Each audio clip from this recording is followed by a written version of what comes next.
دوسرا مطلب اس کا یہ ہے کہ وہ چیزیں جو کہ اللہ کا نام، دو معنی اس آیت کے بنتے ہیں وما اہل لغیر اللہ کے۔ پہلا مطلب اس کا یہ ہے کہ ذبح کرتے وقت اگر کسی جانور پر اللہ کا نام نہیں پڑھا جائے گا تو وہ بھی حرام ہے۔ اور دوسری کیٹیگری کہ اگر آپ جانور کو ذبح کر رہے ہو لیکن وہ کسی غیر اللہ کے لیے کر رہے ہو، یعنی کہ وہ آپ کسی اس زمرے میں کر رہے ہو کہ آپ کوئی منتیں مرادیں چڑھا رہے ہو، کوئی پیروں فقیروں کے لیے کر رہے ہو، یا ایون کہ اگر نبی صلی اللہ علیہ وسلم کے لیے بھی وہ کام کیا جائے گا تب بھی وہ حرام ہے، وہ جائز نہیں ہے، کیونکہ جانور کو قربان کرتے وقت صرف اور صرف اللہ کا نام پکار کر ہی قربانی کی جائے تو وہی اللہ کے ہاں قبول ہے، اس کے علاوہ کسی اور کی جو قربانی ہے قبول نہیں کی جائے گی۔ تو اب یہاں پر اللہ سبحانہ و تعالیٰ نے واضح طور پر بتا دیا کہ وہ قربانی جو تم غیر اللہ کے نام پر کرتے ہو، اللہ کے نام کے سوا کسی اور نام سے کرتے ہو، تو وہ ساری کی ساری حرام ہے، یہ شرک ہے اور یہ شرک اکبر ہے۔ اللہ سبحانہ و تعالیٰ ہمیں ان تمام ہی حرام کیٹیگریز کو سمجھنے کی توفیق دے اور ان کے مطابق اپنی زندگیوں میں صحیح اور غلط اور حرام اور حلال کی پہچان کرنے کی بھی توفیق دے، آمین ثم آمین۔ پھر پانچویں چیز جو اللہ سبحانہ و تعالیٰ نے حرام کنسیڈر کی وہ کیا ہے؟ وہ نیز ہر وہ چیز بھی حرام ہے جس میں فال کے تیروں سے تم اپنی قسمت معلوم کرو۔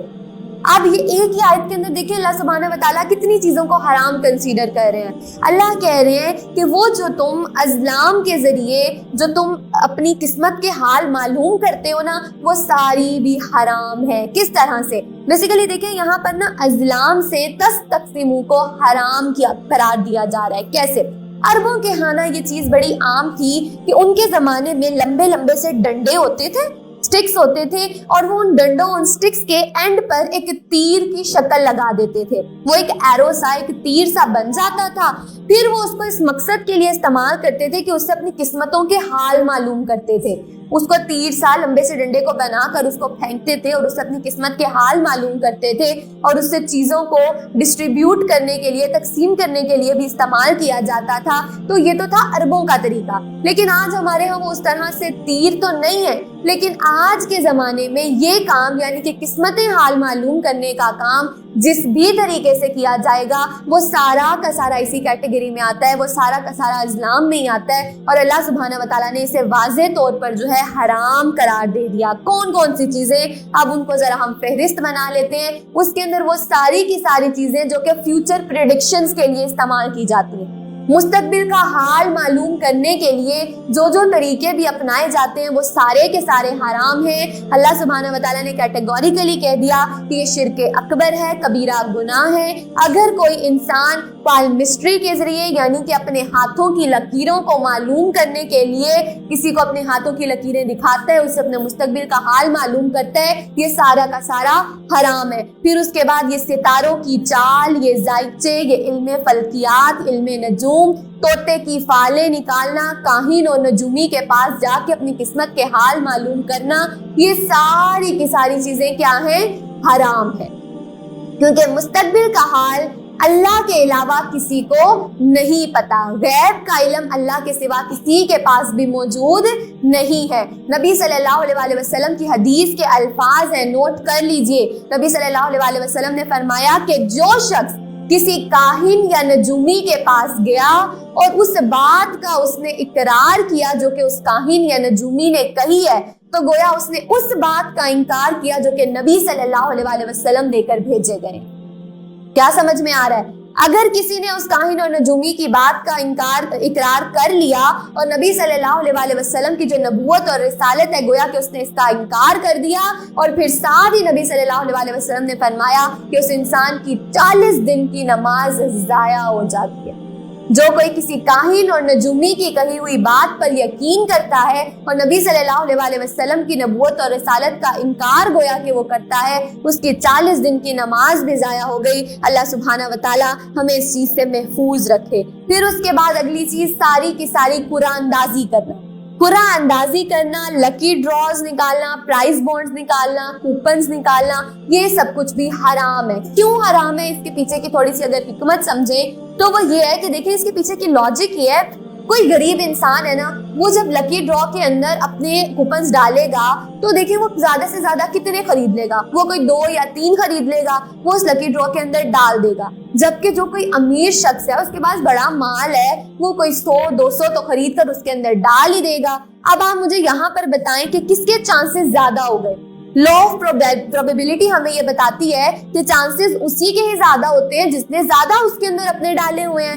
اس لیے اس لکی ڈرا کے اندر اس کے نکلنے کا چانس پھر سب سے زیادہ کس کا ہوا؟ اس امیر شخص کا، کیونکہ اس نے 100-200 اس کے اندر ڈالا ہوا تھا، تو کوئی نہ کوئی تو اس کا نکل ہی آئے گا. تو یہ کیا ہے؟ یہ منی گیٹس منی ہے، پیسہ پیسے کو کھینچ رہا ہے. اس وجہ سے یہ سارا کا سارا کام کرنا، یہ لکی ڈرا، یہ پرائز بونڈز، یہ ساری چیزیں اللہ سبحانہ و تعالیٰ نے حرام قرار دے دی. اس کی اجازت موجود نہیں ہے. ہاں البتہ قرآن اندازی کرنا کچھ خاص طریقوں سے جائز ہے. کیوں؟ کیونکہ قرآن اندازی جب برابر کے حقداروں میں کی جاتی ہے، برابری کے لوگوں میں کی جاتی ہے، وہ اس کی اجازت ہے. کیسے؟ اگر کوئی قرآن اندازی اس لیے کی جا رہی ہے، جیسے حج کے جو جانے والے ہوتے ہیں، حج کے اپلیکینٹس ہوتے ہیں، ان میں قرآن اندازی کی جاتی ہے کیونکہ وہ سارے برابر کے ہوتے ہیں. اسی طرح سے نبی صلی اللہ علیہ وسلم جب غزوات میں جاتے تھے تو آپ اس کے لیے قرآن اندازی کرتے تھے کہ کس اپنی زوجہ کو جو ہے وہ ساتھ لے کے جایا جائے گا. تو جب سب برابری کے ہوتے ہیں، ان کے اندر سے پھر آپ قرآن اندازی کر فیصلہ کر سکتے ہو، اس کی اجازت موجود ہے. لیکن یہ سارے کے سارے پرائز بونڈز اور یہ ساری چیزیں اس کے اندر کیونکہ برابر کے حقدار نہیں ہوتے ہیں، اس لیے اس کو اللہ سبحانہ و تعالیٰ نے سختی سے اس کی ممانعت کر دی اور اس کے بارے میں واضح طور پر حرام کے الفاظ استعمال کر کے کہہ دیا کہ وَأَن تَسْتَقْسِمُوا بِالْأَزْلَامِ، کہ سارے کے سارے ازلام کے ذریعے جو تم قسمتیں معلوم کرواتے ہو وہ تمہارے لیے جائز اور حلال نہیں ہے. اللہ سبحانہ و تعالیٰ ہمیں سمجھنے کی توفیق دے. لہٰذا ان سے مت ڈرو، صرف مجھے سے ڈرو. آج کے دن میں نے تمہارا دین تمہارے لیے مکمل کر دیا، تم پر اپنی نعمت پوری کر دی اور تمہارے لیے بحیثیت دین اسلام کو پسند کر دیا. اليوم اکملت لکم دینکم واتممت علیکم نعمتی ورضیت لکم الاسلام دینا.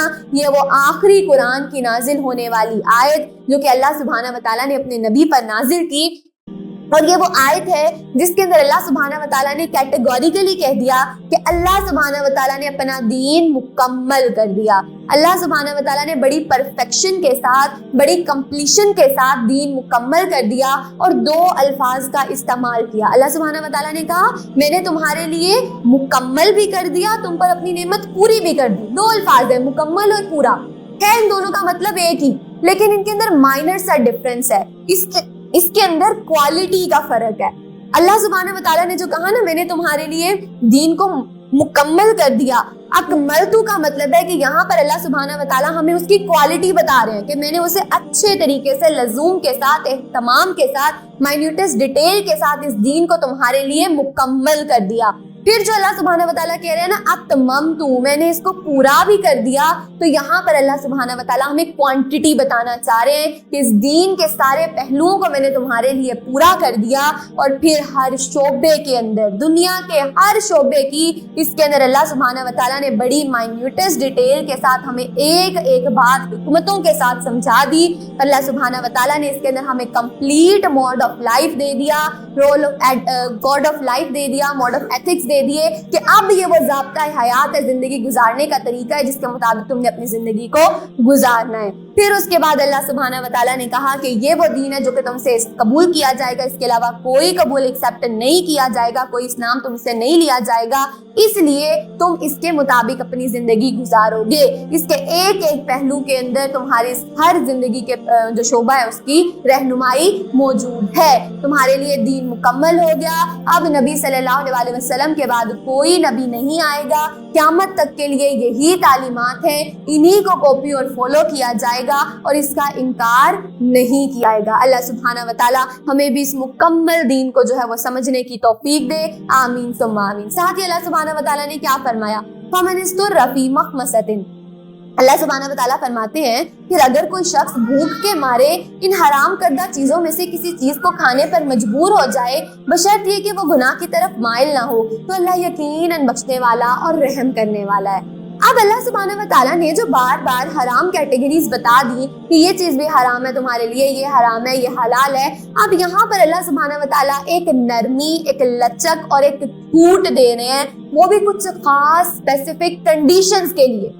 یہ حرام چیزیں جو کہ میں نے ابھی تمہیں کیٹیگری پوری بتا دی ہے، یہ بھی کوئی خاص کنڈیشن ہے، کچھ خاص آپشنز ہیں جس میں تمہارے لیے جائز ہیں، حلال ہیں، لیکن یہ تمہارے لیے واجب نہیں کر دیا گیا کہ تم نے ان کو اب کھانا ہی کھانا ہے، نہیں، یہ صرف ایک لچک ہے، اور وہ لچک کچھ خاص کنڈیشنز کے لیے تمہارے لیے اس حرام کو کھانا پرمیسیبل ہوگا، اور وہ کیا ہے اس کی کیٹیگریز دیکھ لیتے ہیں۔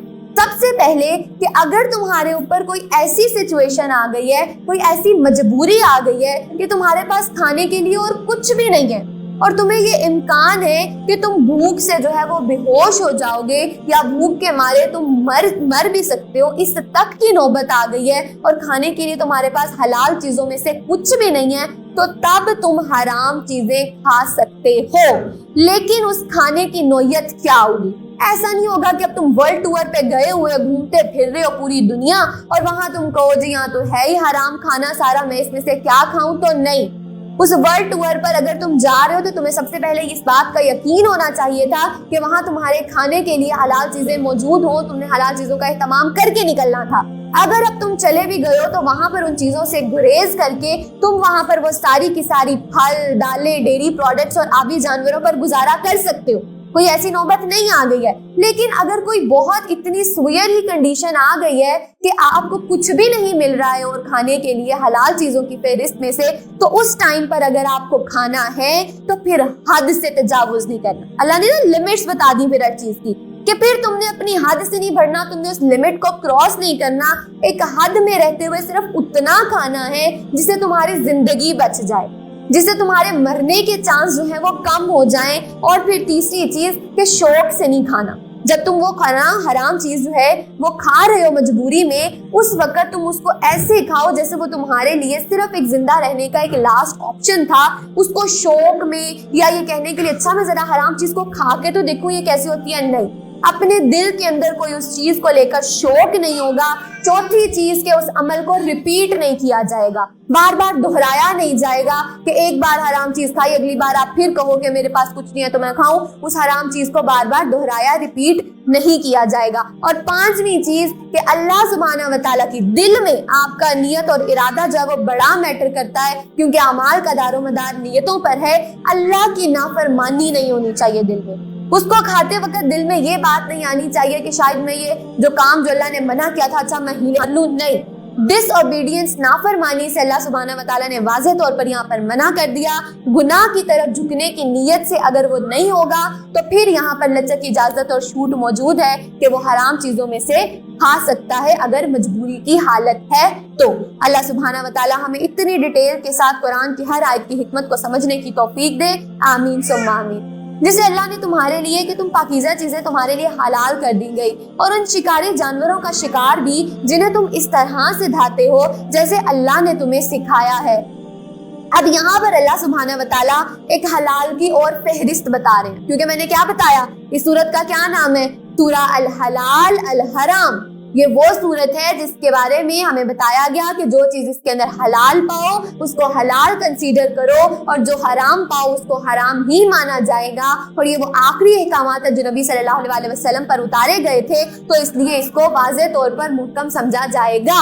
اب اس کے اندر اللہ سبحانہ و تعالیٰ ہمیں ایک اور حقیقت بتا رہے ہیں کہ دیکھو یہ جو تمہاری ساری کی سارے جو شکار کیے جانے والے جانور ہیں وہ بھی تمہارے لیے حلال ہیں، جن کو تم شکار کرتے ہو وہ سارے جانور تمہارے لیے حلال ہیں۔ اس کے اندر وہ ہنٹنگ ہاؤنڈز بھی آ جاتے ہیں، وہ شکاری کتے بھی آ جاتے ہیں جن کو تم نے ٹرین کیا ہوتا ہے اور ان کے ذریعے تم شکار پکڑتے ہو، وہ بھی حلال ہے، وہ بھی جائز ہے۔ لیکن اس کے لیے کچھ اسپیسیفک پوائنٹس تم نے اپنے ذہن میں رکھنے ہیں، اور وہ کیا ہے کہ ان کتوں کی، ان جو شکاری کتے ہیں ان کی پراپر ٹریننگ کی جائے گی، انہیں ٹریننگ دی جائے گی، اور انہیں یہ سکھانا ہوگا کہ وہ شکار کو جب کر کے لا رہے ہیں تو اس میں سے خود کچھ نہیں کھائیں گے۔ ان کی ٹریننگ اس طرح سے کی جائے کہ وہ اس شکار کر کے لانے والی چیز میں سے خود کچھ نہیں کھائیں گے۔ اگر انہوں نے اس میں سے کھا لیا تو پھر وہ شکار ان کا ہے، وہ تمہارے لیے حرام ہے، سب سے پہلی چیز۔ دوسری چیز یہ کہ اگر تم کسی گن سے، کسی گولی سے، کسی نیزے سے اگر شکار کرتے ہو تو اس نیزے کو، اس گولی کو چلانے سے پہلے تم بسم اللہ اللہ اکبر پڑھو گے اور پھر وہ گولی چلاؤ گے، تو وہ جو شکار ہوگا وہ تمہارے لیے جائز اور حلال ہے. گویا کہ اس پہ اللہ کا نام پڑھ کے اس گولی کو یا نیزے کو چلایا جائے گا. تیسری چیز اس کے اندر کہ کوئی ایسا شکار وہ بھی تمہارے لیے اگر تم شکار کر رہے ہو اور اگر وہ شکار جو ہے وہ تمہیں اب پھر زندہ مل رہا ہے یا ذبیحہ مل رہا ہے. شکاری نے بندوق چلائی اور اس کے چلانے سے کوئی ایک شکار جو ہے وہ اس کے شکار میں آ گیا. اب وہ چاہے اس کو وہ تھوڑا سا زندہ فارم میں ملے یا مردہ فارم میں ملے, کیونکہ ہم نے پیچھے اللہ نے واضح طور پر کہا تھا کہ سارا کا سارا مردار تمہارے لیے حرام ہے. لیکن یہ وہ مردار تھا جو کہ گولی چلاتے وقت آپ نے بسم اللہ اللہ اکبر پڑھا تھا, اس لیے وہ مردار بھی شکل میں بھی اگر تمہیں شکاری ملے گا تو تب بھی وہ تمہارے لیے حلال ہے, وہ جائز ہے, اس کو تم کھا سکتے ہو. اب ایک اور چیز کہ اس کے بارے میں ہمیں ایک صحابی کا واقعہ پتہ چلتا ہے, عدی بن حاتم کا. وہ کہتے ہیں کہ ایک دفعہ ہم نے شکاری کتے کو جو ہے شکار کے لیے بھیجا. اب جب وہ شکار کر رہا تھا تو اسی کے ارد گرد ہم نے ایک اور کتے کو بھی منڈلاتا ہوا پایا. تو اب یہاں پر کچھ ڈاؤٹ سا ہو گیا کہ یہ جو شکار تھا یہ کس کتے نے کیا ہے اور کیا اس نے اس میں سے کچھ حصے کو کھایا تو نہیں ہے. اب یہاں پر کچھ ڈاؤٹ, کچھ کنفیوژن, کچھ مشتبہ سے ہو گیا. تو نبی صلی اللہ علیہ وسلم کی حدیث کے الفاظ ہیں کہ جو شخص مشتبہ چیز سے بچ گیا اس نے اپنا دین بچا لیا. تو اس لیے اگر کسی چیز کے اندر آپ کو کنفیوژن, کوئی ڈاؤٹ آ جائے, کوئی چیز مشتبہ ہو جائے کہ آیا یہ واقعی جائز تھی, حلال تھی یا نہیں تھی, تو پھر اس سے بچ جانا ہی بہتر ہے, کیونکہ اس سے بچ گیا جو اس نے اپنے دین کو بچا لیا. اللہ سبحانہ و تعالی ہمیں ان تمام حلال اور حرام کی کیٹیگریز کو سمجھنے کی توفیق دے. آمین ثم آمین. آج تمہارے لیے تمام پاک چیزیں حلال کر دی گئیں اور اہل کتاب کا کھانا تمہارے لیے حلال ہے اور تمہارا کھانا ان کے لیے حلال ہے. اب اگلی کیٹیگری دیکھیں, میں نے بتایا نا اللہ سبحانہ و تعالیٰ بار بار اس صورت کے اندر ہمیں حلال اور حرام کی پہچان کروائیں گے. اب اللہ کہہ رہا ہے کہ دیکھو وہ جو اہل کتاب ہے نا ان کے کھانے کو تم حرام نہیں کہنا. ہمارے یہاں بھی اکثر یہ کہا جاتا ہے کہ جو اہل کتاب ہیں ان کا کھانا ہمارے لیے حرام ہے, ان کو ہم نہیں کھائیں گے. یہود و نصارہ کا کھانا اللہ کہہ رہے ہیں نہیں, وہ تمہارے لیے حرام نہیں ہے, ان کا کھانا تمہارے لیے حلال ہے. لیکن یہاں پر بھی اب شرط آ گئی کہ اگر وہ چاہے اہل کتاب کے دسترخوان پر ہی کھانا سجا ہوا ہے اور تم بھی وہاں پر کھانا کھا رہے ہو, لیکن وہ جو دسترخوان پہ سجی ہوئی چیزیں ہیں نا وہ ساری حلال کی کیٹیگری کی ہونی چاہیے, پھر وہ تمہارے لیے حلال ہے. گویا کہ وہ دسترخوان وہ اہل کتاب کا ہونے کی وجہ سے تمہارے لیے حرام نہیں ہے, بلکہ اگر وہ حرام ہوگا تو وہ صرف اس وجہ سے ہوگا کہ اس دسترخوان پہ جو سجی ہوئی چیزیں ہیں ان چیزوں میں سے, ان اشیاء میں سے کوئی چیزیں اللہ سبحانہ و تعالیٰ کی حرام کردہ اگر چیز میں سے ہوئی تو اس کا کھانا تمہارے لیے حرام ہے. البتہ اگر کوئی اہل کتاب تمہیں کوئی ایسا کھانا پیش کرے جو کہ حلال چیزوں کی کیٹیگری میں آئے تو وہ تمہارے لیے کھانا حلال ہے. تو یہاں پر اللہ سبحانہ و تعالیٰ نے واضح طور پر اس چیز کی حقیقت کر دی. اور ہاں, اگرچہ کوئی ایک مسلمان کا ہی دسترخوان کیوں نہیں ہے, لیکن اگر اس مسلمان کے دسترخوان کے اوپر بھی کوئی حرام چیز پڑی ہوئی ہے تو وہ دسترخوان بھی حرام ہو جائے گا. اس حرام چیز کا کھانا جو ہے وہ اس کے لیے جائز اور حلال نہیں ہوگا. سمجھ میں آ گئی دونوں کیٹیگریز. گویا کہ اہل کتاب کا کھانا ہمارے لیے حلال ہے بشرط یہ کہ اس کے اندر کوئی اللہ سبحانہ و تعالیٰ کی لسٹ کی ہوئی حرام چیزوں میں سے کوئی چیز موجود نہ ہو. اور مسلمانوں کے دسترخوان پر اگر کوئی حرام چیز, اگر شراب بھی موجود ہوگی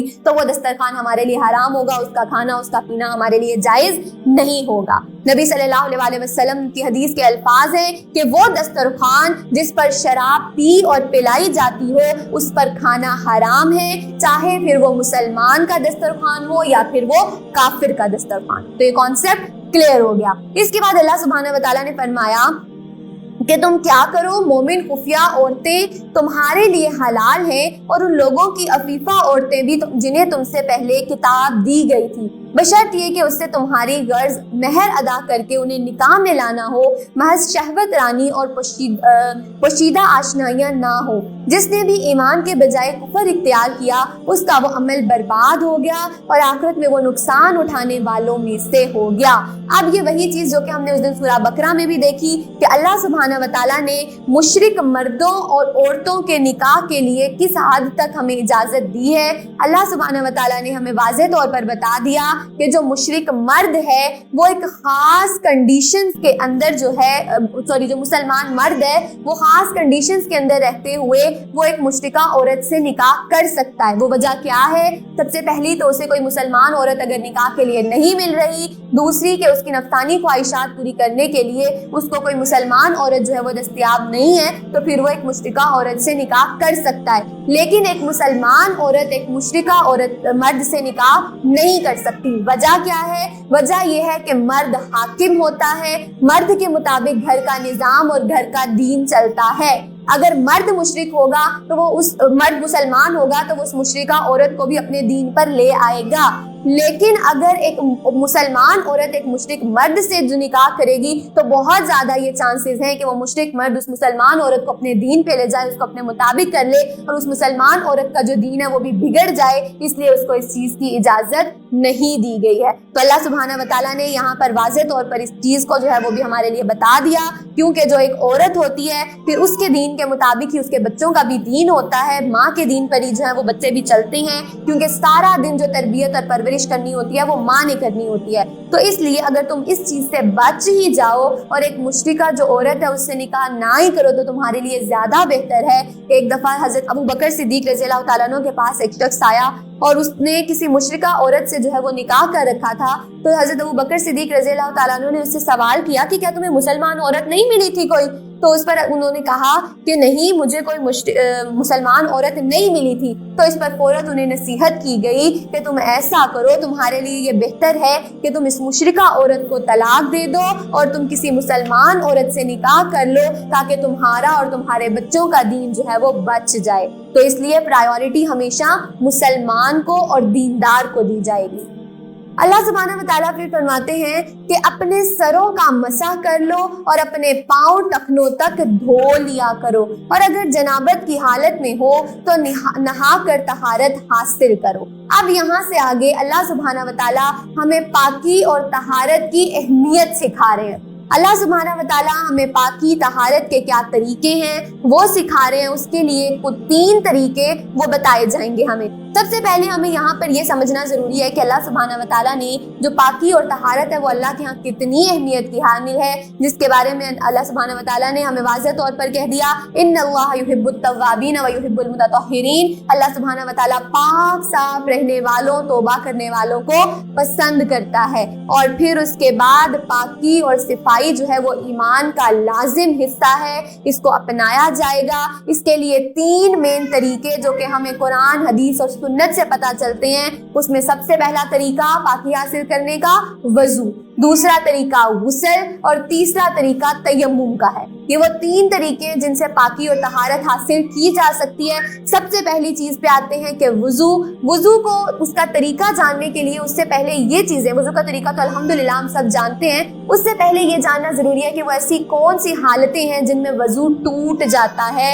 اور یہ ہم ابھی جتنی بھی یہ کیٹیگریز پڑھنے جا رہے ہیں وضو، غسل، تیمم کی، یہ وہ چیزیں ہیں جن کو ہمارے ہاں اکثر بیان کرتے ہوئے مائیں بھی شرم کھاتی ہیں، بچے شرم کے مارے پوچھتے نہیں ہیں، اور یہ وہ چیزیں ہوتی ہیں جو کہ ہمارے ہاں اس کا نالج اکثر بچوں کو ہوتا ہی نہیں ہے، اور پھر بعد میں انہیں بڑی پریشانی فیس کرنی پڑتی ہے، جبکہ اللہ سبحانہ و تعالیٰ نے واضح طور پر کہہ دیا کہ شرع میں کوئی شرم نہیں ہے۔ وہ باتیں جو کہ ان کے لیے ضروری ہیں انہیں کھول کر انہیں بیان کر دینا وہ زیادہ ضروری ہے۔ تو اب اللہ سبحانہ و تعالیٰ نے سب سے پہلے ہمیں وہ کیٹیگریز بتا دی جس سے وضو جو ہے وہ ٹوٹ جاتا ہے۔ تو ہر وہ چیز جو کہ جسم کے کچھ حصوں سے جب ایگزٹ ہو یا انٹر ہو تو اس سے وضو ٹوٹ جاتا ہے۔ اس کے اندر سب سے پہلے یورین آ جاتا ہے، موشن آ جاتا ہے، یعنی کہ رفع حاجت کے جو دونوں طریقے ہیں، اگر وہ آپ کو کوئی بھی ان میں سے ہو گیا ہے تو اس سے آپ کا وضو ٹوٹ جاتا ہے۔ اس کے علاوہ اگر آپ کو پیپ یا خون آتا ہے، یعنی کہ شرمگاہ سے کوئی پیپ یا خون آیا، کوئی پانی یا پھر کوئی کیڑا مکوڑا جو ہے یا پتھر جو ہے وہ خارج ہو تو اس سے بھی وضو ٹوٹ جاتا ہے۔ اس کے علاوہ کسی اوزار کا آپ کے جسم کی آپ کے شرمگاہ میں داخل ہونا، اس سے وضو ٹوٹ جاتا ہے۔ اس کے علاوہ خواتین کی وہ خاص کچھ کنڈیشنز جس کے اندر ہے نفاس اور استحاضہ، ان تینوں کنڈیشنز کے اندر بھی وضو ٹوٹ جاتا ہے۔ پھر اس کے بعد ہوا کا خارج ہونا، وضو ٹوٹ جاتا ہے۔ منہ بھر کے کسی کو قے آ جانا، اس سے بھی وضو